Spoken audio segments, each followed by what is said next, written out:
Welcome to This Explainer. Today we're going to unpack how two profoundly different historical figures literally laid the foundations of the Indian state and then completely evolved its social conscience.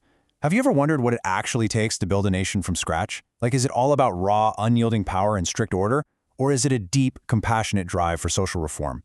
Well, today we're looking at two absolute titans of Indian thought who sat on completely opposite ends of that spectrum. We've got Kautilya, the ultimate ancient pragmatist, and Rajaram Mohan Roy, the visionary modern reformer. By looking at the frameworks they left behind, we can really understand the dual DNA of statecraft and social evolution. Here's our roadmap for today. We're covering 1. Giants of Indian thought. 2. Kautilya, the ancient pragmatist. 3. Kautilya versus Western philosophers. 4. Maker of modern India. And 5. Roy's blueprint for reform. Let's dive right in. Section 1. Giants of Indian thought. We'll kick things off by looking at the ancient foundations of state building, because, as we'll see, before a society can even think about enlightenment, it has to survive, and survival requires a rock-solid structure. Section 2. Kautilya, the ancient pragmatist. Okay, let's start with Kautilya.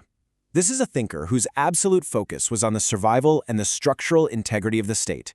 He wasn't concerned with utopias or idealistic dreams. No, he was all about the gritty reality of holding a kingdom together against internal strife and external threats. Just look at the specific hierarchy of Kautilya's 4 roles of the state. Number 1 is protection. You absolutely have to defend those borders first. Second is maintaining the law. Third is preserving social order. And only after those 3 are totally locked down do we arrive at the 4th, promoting the welfare of the people. According to Kautilya, a state is built on strict priorities. You simply cannot promote the welfare of the people until you've firmly secured protection, law, and social order. For him, welfare is kind of like a luxury, and it's paid for by the currency of absolute security. It's a highly unsentimental view of governance for sure, but mathematically logical for his time. Section 3. Kautilya versus Western philosophers. To really appreciate how sharp Kautilya's framework was, let's compare his ancient Indian statecraft directly to the heavyweights of Western philosophy.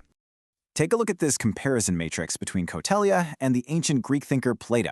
It's actually fascinating because they are practically polar opposites. While Plato was a pure idealist focused on the common good, Kautilya was a staunch realist deeply entrenched in the messy world of politics. He believed the military was the absolute core of the state. Where Plato favored aristocrats and a social order that actually tolerated slavery, Kautilya favored Brahmins and backed a caste-based system. But here's the wild twist. Despite their totally contrasting approaches, both men famously agreed on the endgame. They both believed in a welfare state ruled by a monarchy, insisting the king must be virtuous.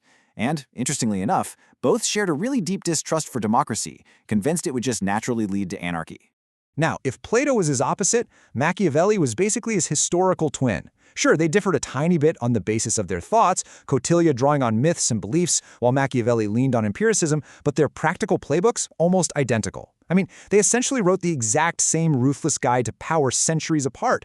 Both were utilitarian realists. Both completely supported imperialism. Both endorsed extreme flexibility and even treachery in war tactics. They were both secularists in their political approach, but the absolute most crucial shared philosophy is right down here at the bottom. Both firmly believed that the morality of the state is entirely separate from the morality of the individual. For them, a ruler could and probably should do things that a regular citizen shouldn't, as long as it ensured the state survived. Which brings us to a really fascinating dilemma. We've seen this intense blueprint for survival. But if you build a state purely on heavy armor, strict rules, and cold realism, who is responsible for fixing its deeply entrenched social flaws? A state might survive, but how does it actually grow a conscience? Section 4. Maker of modern India. Let's leap forward to the 19th century and see how this all connects to the story of the man who decided to reform the people, Rajaram Mohan Roy. Roy stepped into a society that was highly fractured under British colonial rule. Unlike Kautilya, who advised kings on how to wield a sword, Roy was a visionary social and educational reformer. His weapon was ideas. Born in British India, he looked around at his motherland during what historians widely consider one of its absolute darkest phases. He didn't want to just maintain the status quo like the ancient pragmatists. No, he brought a visionary, humanitarian idealism that fundamentally changed the trajectory of the nation. He wanted to genuinely make it better for the generations to come. And he knew you can't change a massive society all by yourself. So, joining forces with prominent Bengali leaders like Dwarkanath Tagore, he formed the Brahma Samaj. This socio-religious organization was incredibly powerful. It basically became the engine for the Hindu Renaissance and what we now refer to as the Bengali Enlightenment. They created a much-needed space to question old dogmas and really push for intellectual and spiritual progress. But to truly grasp the stakes of his mission, we really have to understand the cruel and oppressive practices that were just widely accepted at the time. Late 18th century Bengal was burdened with customs that severely oppressed women. Things like child marriage and polygamy were rampant. But the absolute most brutal among these was the Sati pratha, where a widow was actually expected to sacrifice herself on her husband's funeral pyre. This was the incredibly dark reality of the social order that had been preserved for centuries. Section 5. Roy's Blueprint for Reform. The crucial point here is how Roy took action against these dark customs and laid down a real, tangible blueprint for modern reform. He didn't just write letters complaining about things, he built institutions and changed laws. Just look at the momentum mapped out on this timeline.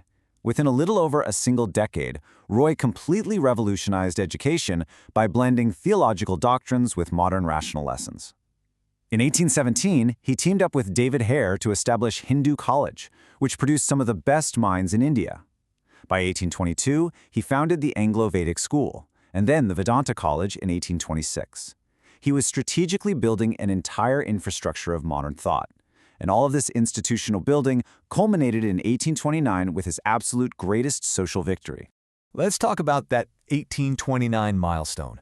Roy's deep abhorrence for the cruel practice of sati fueled an intense, tireless crusade. He raised his voice, used his immense intellect, and successfully won the sympathy of Lord Bentinck, the Governor-General.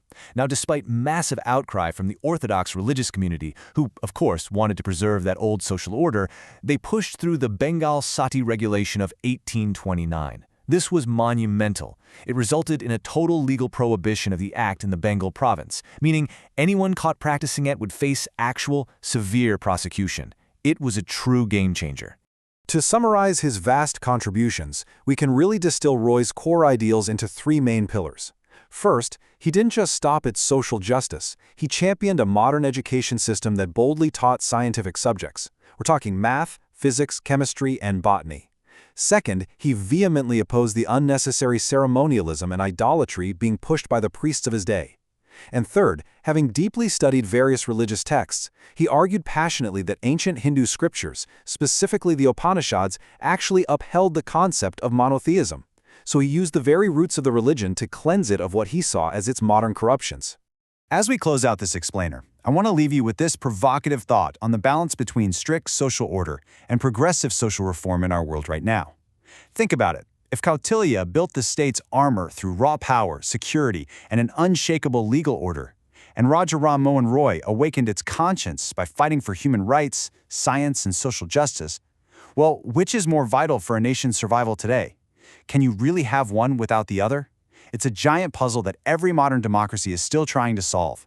Thank you so much for joining me to unpack the brilliant minds of the pragmatist and the reformer. Keep questioning, keep learning, and I'll catch you in the next one.